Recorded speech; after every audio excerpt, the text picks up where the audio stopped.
Pemirsa Agro TV, kembali lagi di rubrik Bincang Agro. Kali ini kita akan membahas tentang urban farming. Spesial, topiknya adalah tentang pembibitan. Nah, untuk itu kami telah menghadirkan Mas Indra Gunawan. Beliau adalah seorang urban farmer. Seperti apa perbincangannya? Ikuti yang satu ini. Ya, selamat siang, bertemu lagi di Bincang Agro. Kali ini saya sudah bersama dengan Mas Ricardus Indra Gunawan atau Mas Indra Gunawan. Beliau adalah seorang urban farmer atau petani kota. Cah kuto nih. Selamat siang Mas Indra, apa kabar? Selamat siang Mas Landung, terima kasih. Kabar baik, selalu baik. Ya Mas, sesuai dengan topik kita kali ini tentang urban farmer. Topik khususnya lagi, spesifik kita akan ngobrolin tentang bagaimana memilih bibit unggul untuk kita tanam terutama di lingkungan perkotaan. Nah, pertanyaan pertama nih, bagaimana sih Mas proses untuk memilih bibit ini? Apakah berbeda atau perlu treatment khusus ketika kita memutuskan untuk menjadi petani kota? Kemudian bibitnya apakah juga berbeda ataukah bagaimana cara pemilihan bibit ini sendiri dalam proses menjadi urban farmer ini? Iya. Silakan Mas. Baik, terima kasih Mas Landung. Untuk konsep sebenarnya kalau di urban farmer itu tidak jauh berbeda dengan konsep bertani atau menjadi petani di pedesaan sih sebenarnya. Hanya bedanya kalau di urban farmer itu ya lahannya atau tempat untuk menanamnya itu di kota, bisa di pekarangan, bisa di atap rumah. Kalau rumahnya beratapnya dak-dakan gitu ya, dak beton, atau bisa juga di samping, kalau orang Jawa bilang lengkong gitu, di lengkong rumah atau jarak antar rumah yang memungkinkan untuk ditanami tanaman-tanaman. Maka benihnya itu tidak berbeda dengan benih-benih di pertanian yang biasa kita temukan di daerah pedesaan atau di daerah yang luas yang ada di pinggiran kota. Jadi ya kalau mau nanam cabai ya itu benihnya sama, mau nanam terong ya benihnya sama. Hanya mungkin yang berbeda adalah jenis tanamannya saja. Kita tidak mungkin kan nanam padi gitu di tengah di depan rumah kita misalnya gitu kan. Itu kan jadi kurang produktif. Tetapi tanaman-tanaman yang kita pilihlah itu yang menjadi kunci untuk menjadi petani perkotaan. Kira-kira begitu. Jadi dari sisi benih tidak ada perbedaan dengan benih yang ditanam di desa ataupun di daerah-daerah di sekitar pinggiran kota. Oke. Kalau Mas Indra sendiri sudah berapa lama berkecimpung dalam sebagai urban farmer ini?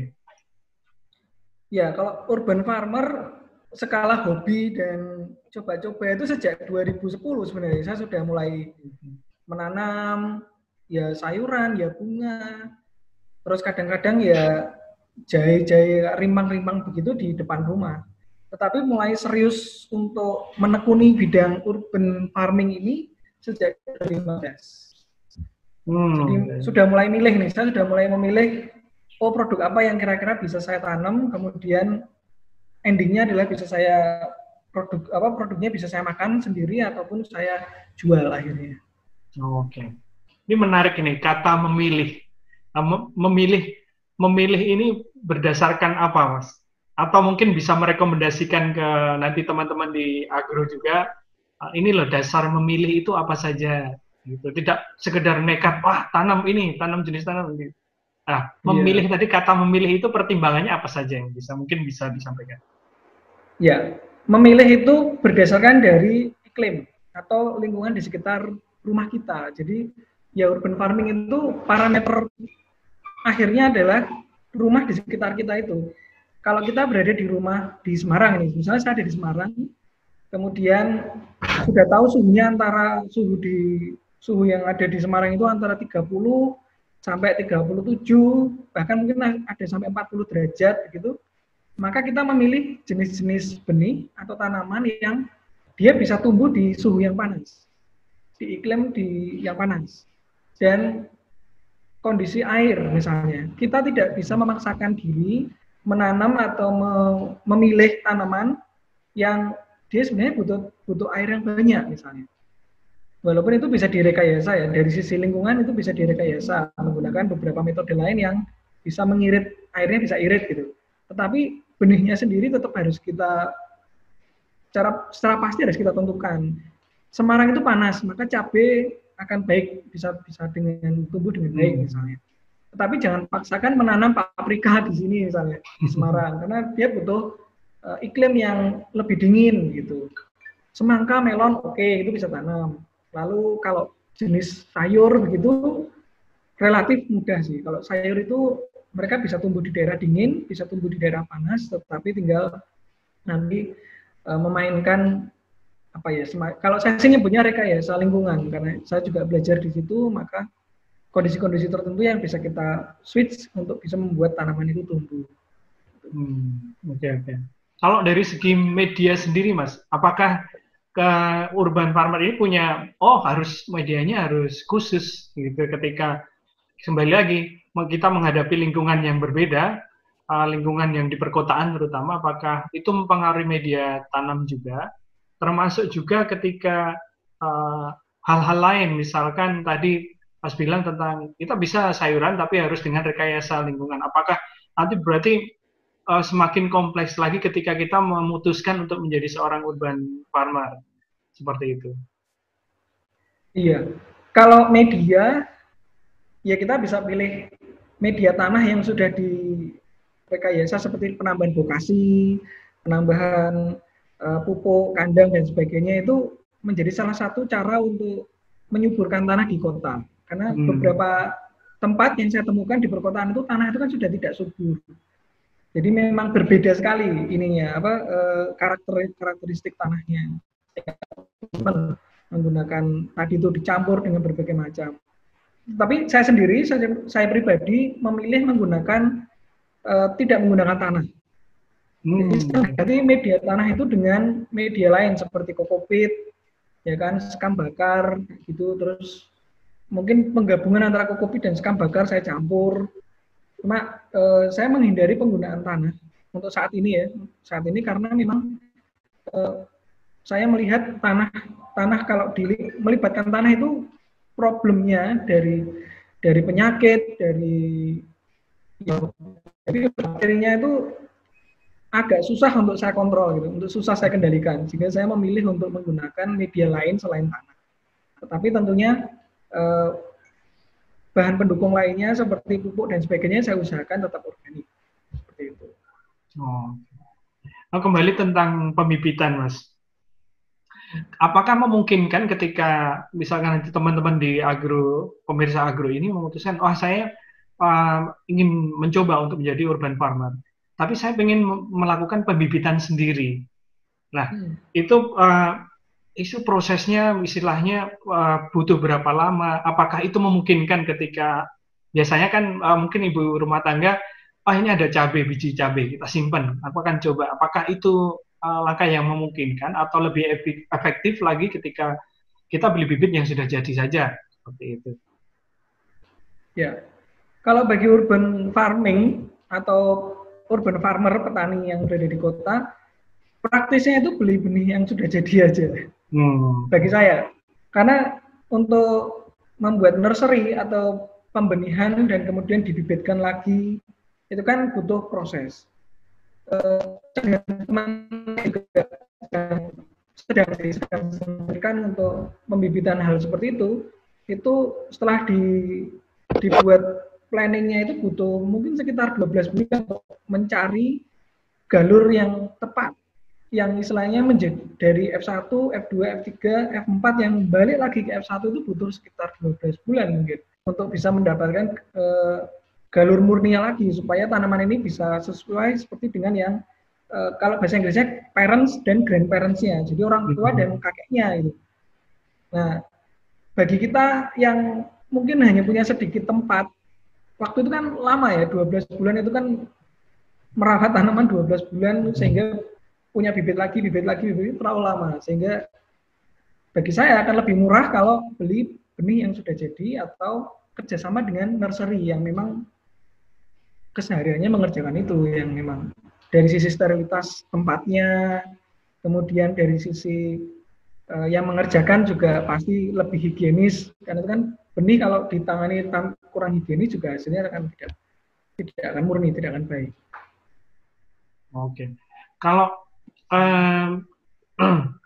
resiko yang muncul ketika kita memutuskan menjadi seorang urban farmer ketika awal, itu biasanya apa saja, Mas? Tantangan yang muncul itu apa saja? Tantangan yang muncul kalau yang pertama biasanya kegagalan dalam panen.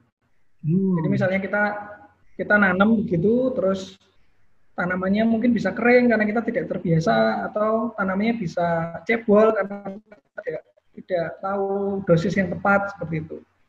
Ya itu wajar. Paling mungkin kalau kita punya 100 tanaman kering separuh atau mati separuh gitu ya, jangan menyerah gitu. Jalani aja terus, nggak apa-apa gitu. Karena toh nanti setelah 3-4 kali percobaan dari pengalaman saya sendiri dan plasma yang saya dampingi, makin hari makin sempurna itu. Dan kemudian makin canggih lah istilahnya untuk menyemai. Biasanya semai mungkin dari 100 tanaman mati 70, sekarang bisa jadi ya karena plasma saya sudah terbiasa begitu, semai 100 ya paling mati 1 gitu. Jadi ada 99 tanaman yang sudah siap untuk dikembangkan. Oke. Nah, ini ada pertanyaan menarik juga. Apakah selama ini yang lagi hype, lagi banyak orang ketahui adalah hidroponik?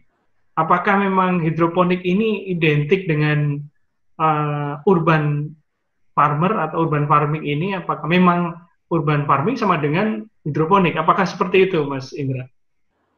Iya, ya kalau ngomong hidroponik itu sebenarnya lebih ke bahasa marketing untuk membuat urban farming itu menjadi lebih trending gitu. Tetapi yang perlu dipahami oleh kita semua, baik oleh teman-teman di agro, hidroponik itu tidak identik dengan urban farming, atau sebaliknya bahwa hidroponik itu sama dengan urban farming. Karena kembali lagi, definisi urban farming itu kan kita bertani di kota, sehingga kita bisa memilih berbagai macam cara, dan hidroponik itu adalah salah satu metodenya saja. Karena di hidroponik itu ada macam-macam caranya, jadi ada yang pakai alam, ada yang pakai macam-macam.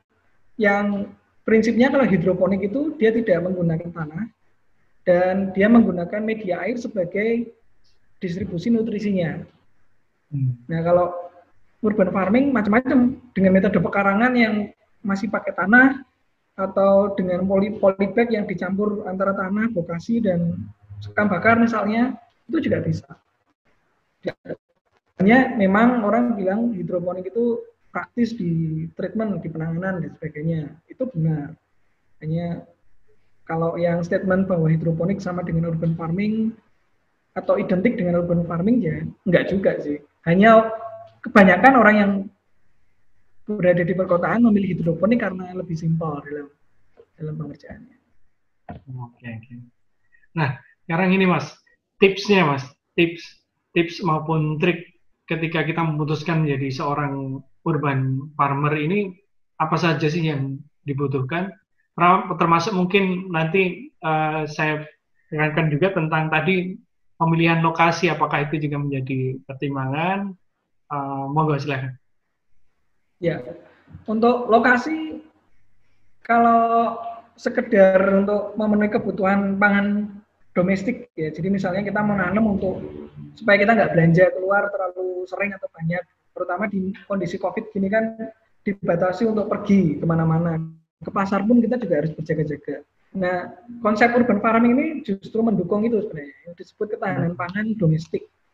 Jadi kita bisa nanam di tempat-tempat yang ada di pekarangan kita atau di spot-spot kecil di rumah kita gitu, sehingga ya tempat tidak terlalu menjadi penting lagi akhirnya.